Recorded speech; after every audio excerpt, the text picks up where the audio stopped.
Hello and welcome everybody to another monthly wrap-up. These are all the books that I read in September. I read 27 books last month, which is actually, I think that's a record. I don't know. Now, granted, a bunch of those were Kindle Unlimited monster romances. This time I actually decided to go by genre. I know, who is she, right? Who is she? And please, as always, tell me your favorite book of last month. I love hearing about those, and I then love researching the books that you loved and adding them to my TBR. It's just an amazing feeling, honestly. It's like a little community. Like we're all family here.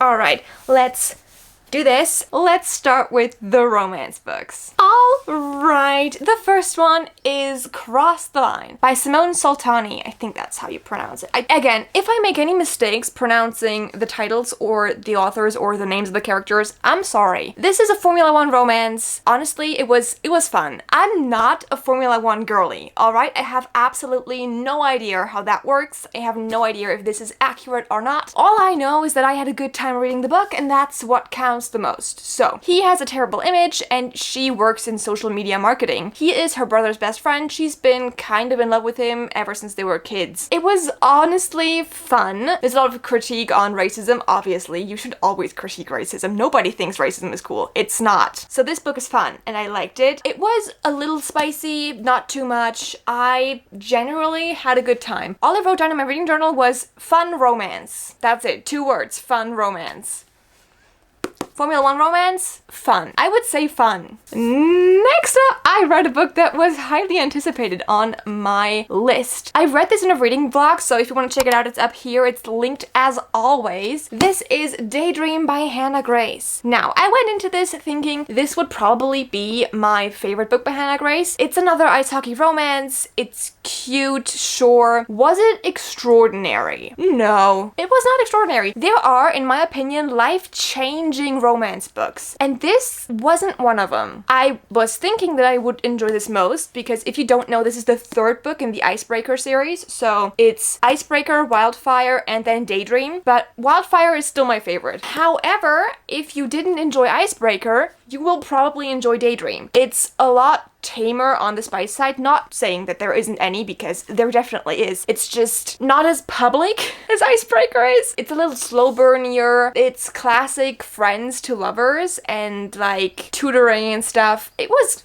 fun. It was cute. I liked it. The issue that I had with it is that I thought it was too slow. Also, can we talk about the fact that Hallie is wearing the folklore cardigan? I should have put that cardigan on. We could have been matching. It was overall fun, all right? It was cute. I really enjoyed Henry, mostly because I could relate to him so much. Every time I see a neurodivergent character in a book, I'm like, you're me, I'm you, you're me. It's the best feeling in the world when you finally find a character that you relate to because you're autistic and so is he. And I'm thinking that maybe because I connected with him so much, I wanted him to be more like me, so I didn't really enjoy the romance as much. I don't know. All I know is that it was fun, it was still good, but it wasn't my favorite. I also read Well Met. I talked about this in my TBR video for this month. As it turns out, I was corrected and I know now this is not in fact Halloween, but it's Renaissance Fair romance. It's small town Renaissance Fair. It's cute. Our female main character comes into town. She's kind of like helping her sister. She then has to participate in the Renaissance Fair because that's all the kid wants, right? So she goes and there's this guy who's a little troubled. He's very grumpy. It's cute. It's the first book in a series of interconnected standalones. So I'm really looking forward to reading all the other books. I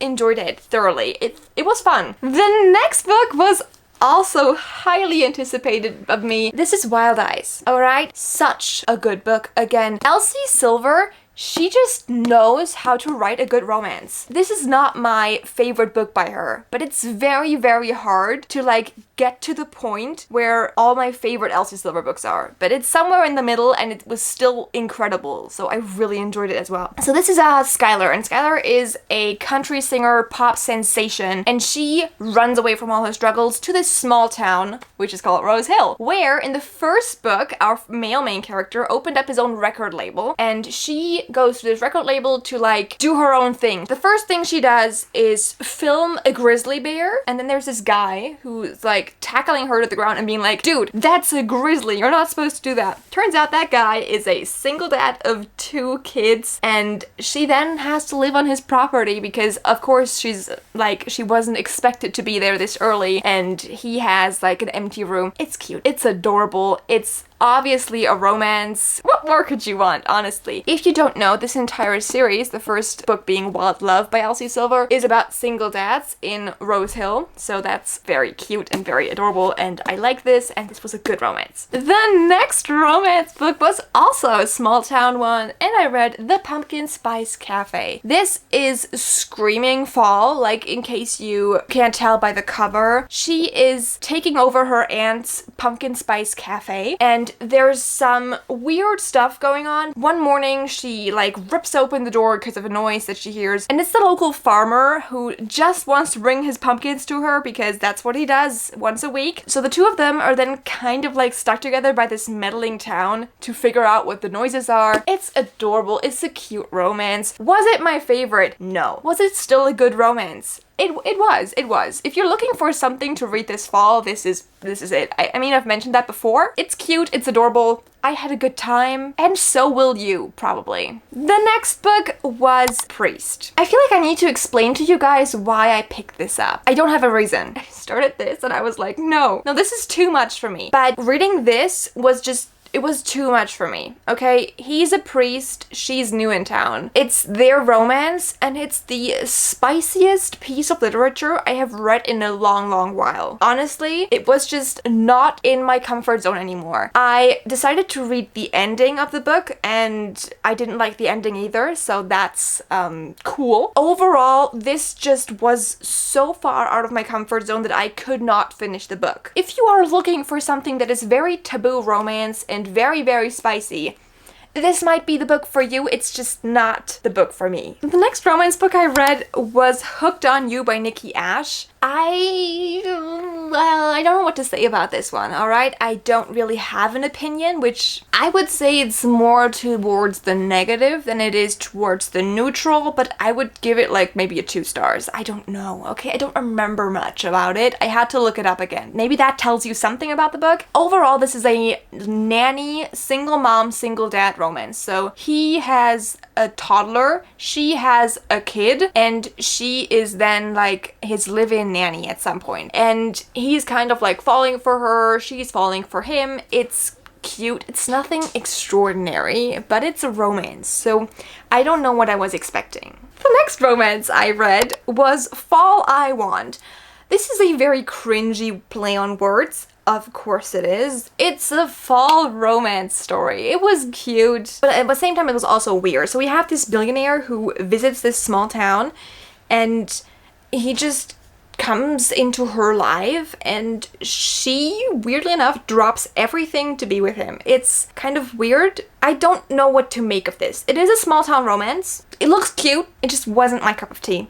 I don't remember much. I read it. That's what I can remember and tell you about it. Next. The next romance book I read was Passenger Princess. This is a bodyguard romance. She's a pageant queen. You know, one of my favorite movies of all time is Miss Congeniality. Honestly, I think that the author's favorite movie of all time is also Miss Congeniality, because some things were very similar. Now, our female main character is a pageant queen, and she won because she has like a great personality and people actually like her. Like, she's a likable pageant queen, and she is supposed to go on this tour. She's like Miss Americana now, just without the Heartbreak Prince, and she gets assigned a bodyguard. I mean, you already know what's gonna happen, right? The two have a spark. Things are going wrong and somebody's trying to sabotage her. This whole pageant society is like against her because she's not the stereotypical beauty queen.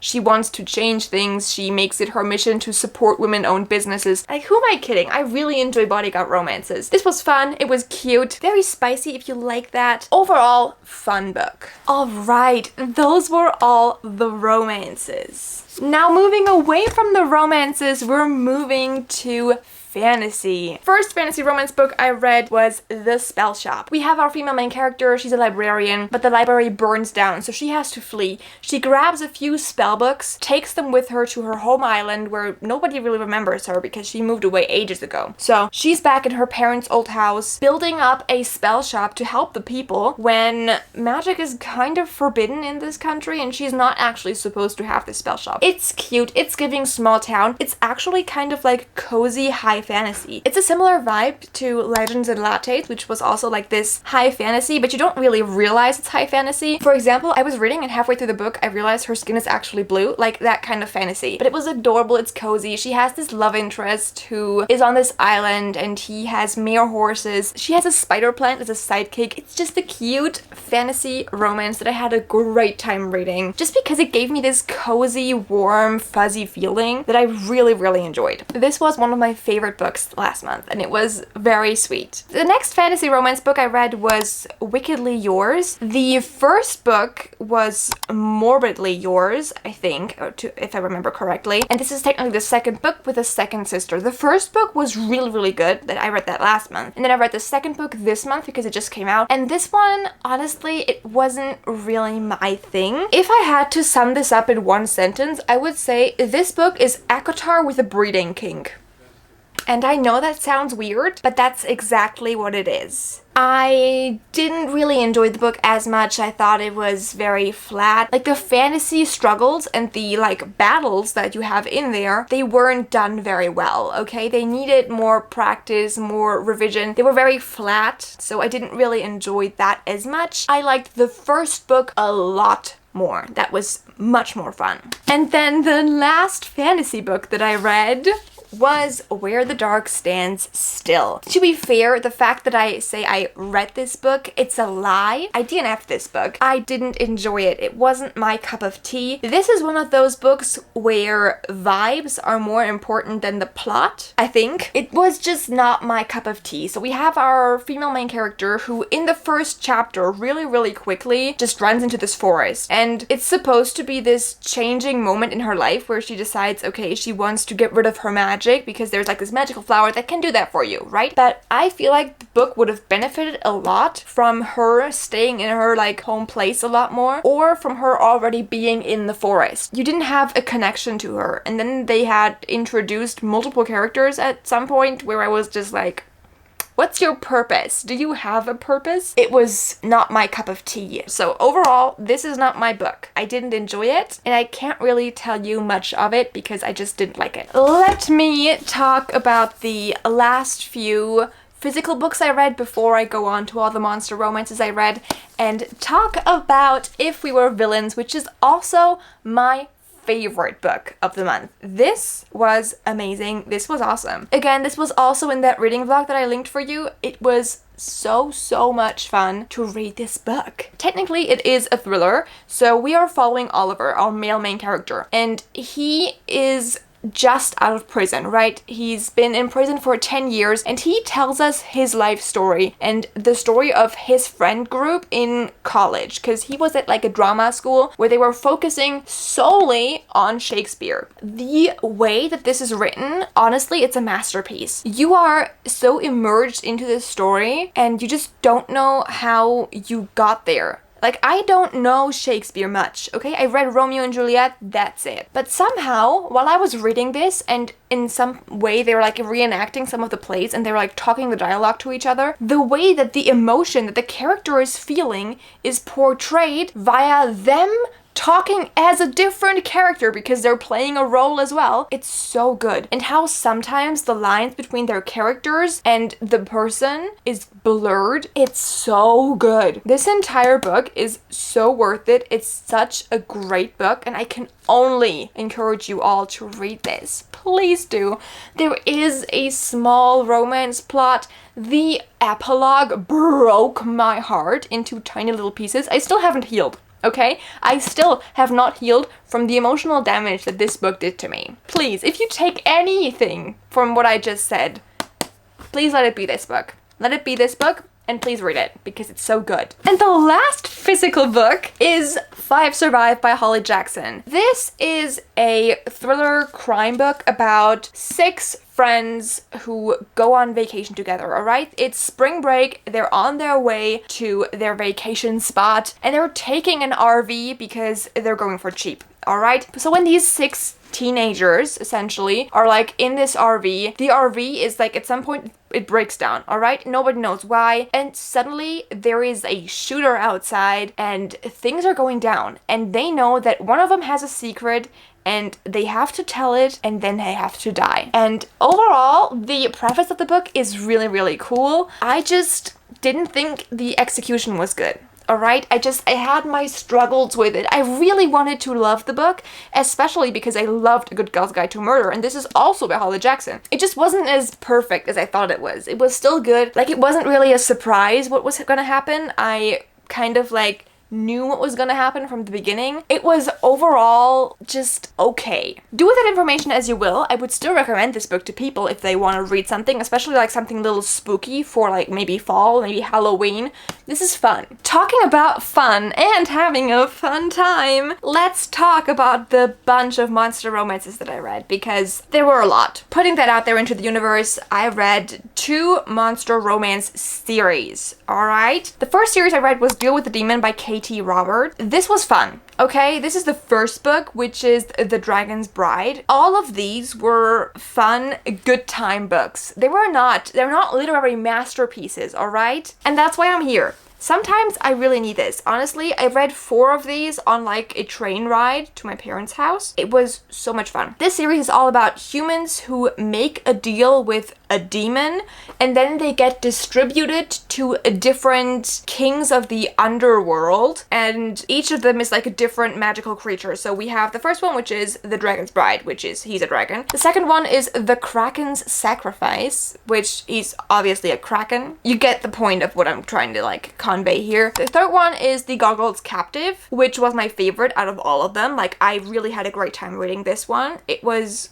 good because he wasn't horrible. All of the other male love interests, they were very like, I don't know, they were very toxic, I want to say. He was actually kind of cute, so that was fun. The third one was The Succubus Prize. For some reason, I didn't really enjoy, probably because of the whole sharing thing. I'm not really, that's like, it's not my comfort zone, alright? Again, talking about my comfort zone, right? But this was a little too much on the spice. Like, these are extremely spicy, these books, okay? All of these monster romances, that's their entire point. They're like 20% plot, 80% spice. That one was not my thing, and then I read the 5th book and I DNF'd that one. I don't know what it was. Maybe it was the fact that they kind of changed the way that this storyline goes, because this is one of the demons that makes the deal. So there's 2 deal-making demons. Overall, I also want to mention that this series is entirely very much queer. So this 5th book is The Demon's Bargain. The 6th book is coming out in October, I think. I'm not sure, but it's coming out sometime, so if you want to pick them up,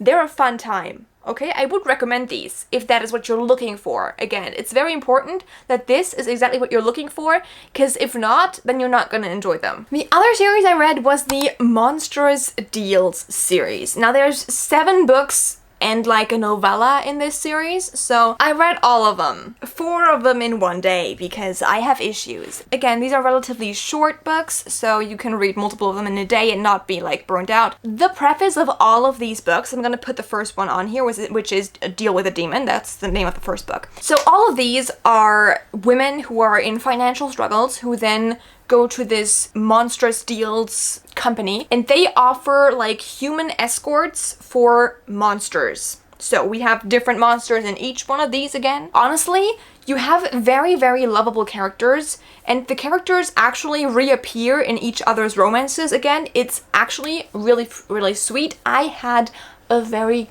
good time with this. First book, Deal with the Demon. I don't necessarily remember what all of them are about. I just remember that they were cool and fun, and I had a good time, okay? They were, in this moment, they were what I'm looking for, and that's just that. Second book is Given to the Gargoyle. Honestly, I would probably say that this one was my favorite, just because I kind of liked the storyline. So she's a dancer, and she gets booked to dance for this gargoyle who is about to be like completely petrified and completely like made out of stone to like wake him up again. And it's actually kind of cute. I had a good time. I enjoyed this romance. It was, sure, very spicy, but also very fun. After that is Treasured by the Troll. After that, we have Mastering the Minotaur, Bound by the Basilisk, which was also fun. This is more of a like billionaire casino vibe. Used by the Unicorn, which is book 6. So in this world, unicorns usually have like a herd, and within that herd they share their partners. That was kind of something that I didn't enjoy as much again, because it makes me a little uncomfortable, okay? Just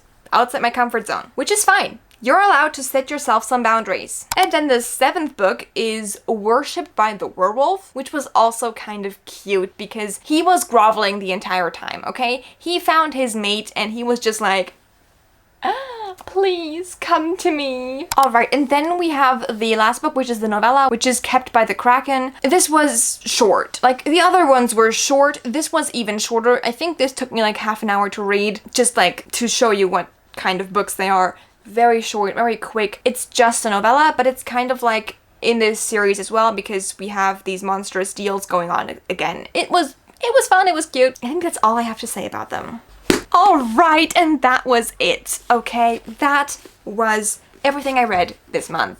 It was a lot, okay? I am aware that it was a lot. I'm aware that I read a bunch of books, but it was also fun. Anyway, we are done with all the books I read in September. Again, there were so many. I read so much. If you enjoyed this video, remember to leave a like. Please tell me your thoughts on any of the books that I read, and probably also your thoughts on monster romances, because for some reason, I don't really like them, okay? I don't like them, but I need them. It's like I'm kind of obsessed with them, and they've turned into like a special interest, even though I don't want them to be, because they're not good, but I can't stop. Like, I just sit on the train and I just read a monster romance. Who does that? Anyway, I'll see you soon. Have a nice day, everybody. Bye! I don't even want to know how many books I've read this year. I really don't want to know, because my Kindle app says I've read 139 books just on the Kindle. It's September, end of September.